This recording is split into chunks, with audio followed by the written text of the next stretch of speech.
அநேக நேரங்களிலே மனிதர்களுடைய பெருமை அவர்களை மிருகங்கள் ஆக்கிவிடும்.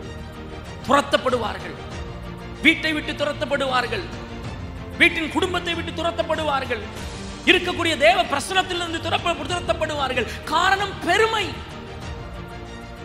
பெருமை மனிதனை மிருகமாக்கிவிடும்.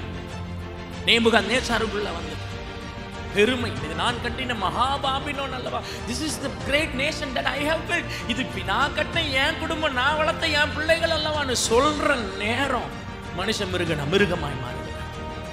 கர்த்தர் யாருக்கு இப்படிப்பட்ட நன்மைகளை தருகிறார்? மனுஷரில் தாழ்ந்தவனுக்கு, தாழ்மையுள்ளவனா இருக்கிறவனுக்கு தேவன் கிருபை அளிக்கிறார்.